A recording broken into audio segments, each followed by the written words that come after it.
So lately, I have been thinking about why sometimes it's so difficult to start a new project or to do that thing that you always wanted to do, or simply act in a way that it's different from yours, but you know that it's beneficial for you. And what I realized is that a lot of the times it's simply because we decide to define ourselves. And that's the first mistake. But before that, I would like to quickly introduce myself. So, my name is Vanessa, and this YouTube channel is going to be dedicated to talking about reflections, life lessons, essentially things that I find valuable and I wish I knew before because they have changed my perspective on life. And I also want to make it feel more personal.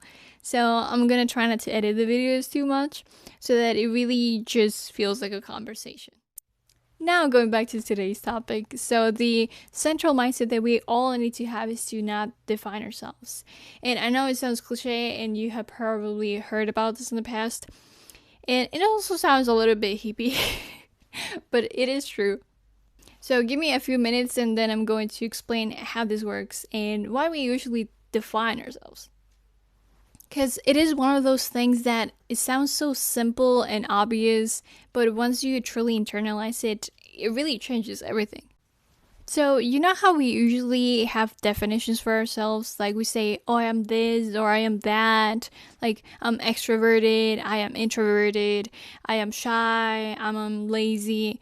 For the purpose of this video, I'm going to focus a little bit more on the negative attributes that we attribute ourselves, but it really applies to all these definitions, okay? So, usually when we give ourselves a definition, like the examples that I just gave, what we're doing is that we're taking past experiences and placing them on our present self as if we were static. And when we do this, basically what we're doing is that we're treating ourselves and those definitions as if they were permanently attached to one another when they're really not. It's simply one of those cases in which it feels like there is a physical barrier or some sort of like physical cage to what we are and who we are, but it is all mental. It's really just an illusion. Because as Krishnamurti says, who's a very wise man, he was actually supposed to be like the world teacher when it comes to spirituality and theology. He rejected the position, but one of his citations says, the moment you have a conclusion or start examining from knowledge, you're finished. For then you're translating every living thing in terms of the old. And that's what we're doing when we define ourselves, because we're taking information from the past and putting it again to our present self as if we were something that's static and non-living. Because in reality, we're not like a chair or a table that can be defined and you can describe its characteristics and it will remain exactly the same under normal circumstances. We're a living being. We can change. Like, if you just think about how much we have changed over the past few years, it's really amazing. And among those changes, there's so many definitions that we no longer find ourselves attached to. And those definitions from the past too, just considering the small fraction of the world that we can not even understand but simply perceive, all those are assumptions. But I'm not gonna get into that because that's a lot more abstract. The point of this video is simply that you take past experiences and use them to describe your present self. At this point, you might be wondering, okay, so then why do we do this? If those definitions are attached to the past only, and they might simply be assumptions, then why do we do this? Well, to begin with, it's a lot easier for our minds to deal with the uncertainty of life and the vast amount of information out there if we create a false sense of certainty. And we often do this by making assumptions, having conclusions, making definitions about us and our life. Because it's more comfortable to say I am this or that, creating a foundation, even if it comes with limits, than to really admit that I don't really comprehend what I am, but it seems like I can be anything, living as with nothing to hang on to. And Albert Camus actually expresses the same idea in The Myth of Sisyphus. He just does this in a more beautiful way, because he says, this heart within me I can feel, and judge that it exists. This world I can touch, and likewise judge that it exists. There ends all of my knowledge, and the rest is construction. For if I try to seize the self of which I feel sure, if I try to define or summarize it, it is nothing but water running through my fingers. Because the reality is that we just have access to our immediate self. And even this self, it's more a collection of actions than events, therefore making it really impossible to define. And I know that as of now, it might not seem like definitions are too bad. Like, our minds created them for a reason, so that might be useful, right? But the thing is that in reality, we have to be very skeptical when it comes to definitions because they do have a downside. And that's that those definitions can become our limits.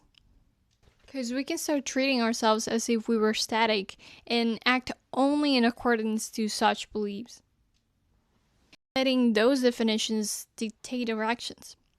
And what I have realized is that when it comes to the positive attributes, we also have to be cautious because there's two things that can happen. And one of them is that we can either take them for granted so that our current actions no longer align with those definitions. And then the second case is that we're basically keeping those labels for external validation. For instance, let's say that people say that you're like the smart one or something like that. You might be interested in participating in a specific project simply because it's going to help you keep that label rather than because you actually have a personal interest in that topic. So you still have to be cautious about it. But specifically, though, when it comes to the negative attributes, I do find them useful to simply get rid of them entirely because they can be limiting. Like, these ones are specifically the ones that can become your limits. And this is because they are going to discourage actions that go in opposition to them. Because as Nathaniel Branden, a renowned psychotherapist, explains, we often act according to our beliefs rather than the reality. And in most cases, when we encounter a reality that goes against our beliefs, what we do is that we're going to try to modify such reality so that we can keep our beliefs intact. And because of that, we end up completing the prophecy of our beliefs, which is kind of scary, really, but also the reason why we always have to be open to expanding our perspective and learning about the world. So when you think that you might be just gonna like stick to negative attributes for this example, if you think that you're like lazy or that you're shy or that you are unproductive, you're really not. Your present self is not. You might have behaved in such a way in the past, but your present in a way is yet to be. It's up to you to decide whether or not you decide to keep that label with your current actions or to simply reinvent yourself again. Because we cannot be defined, we cannot have a definition. What's happening really is that we have just been engaging in certain behavior for such a long time that it feels like it's natural, like it's part of us. But it's not natural. It just became automatic because of that continuous practice. Like, it happens with anything that you perform for a really long time in a continuous way. It's going to become easier to do. It's going to become automatic at a certain point. Whereas if you start to act in opposition to such definitions, it might feel weird, it might feel like it's not part of you, it will feel unnatural. But that's just simply part of the process and sign that you're expanding yourself. I think that's important to emphasize because I feel like there's that big misconception about doing something and if it feels unnatural, take it as a sign that it doesn't align with you.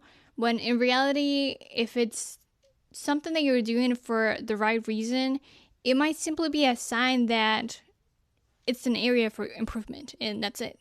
Because just to give a personal example, like before when I used to have definitions, I used to describe myself as someone who was shy, and for that reason, I wouldn't post videos because it wouldn't align with that definition.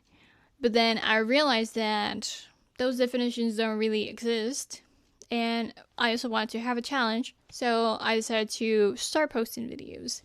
And it does feel uncomfortable at some point, but that feeling, it's decreasing every time that I do it. So the more that you do something that goes in opposition to those definitions, especially the negative definitions, what you're doing is that you're making them weaker and weaker.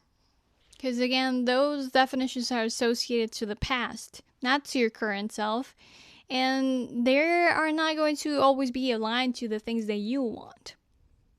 Because as Krishnamurti says, again, anything that's the result of memory, it's old, and therefore never free. There is no such thing as freedom of thought. It is sheer nonsense.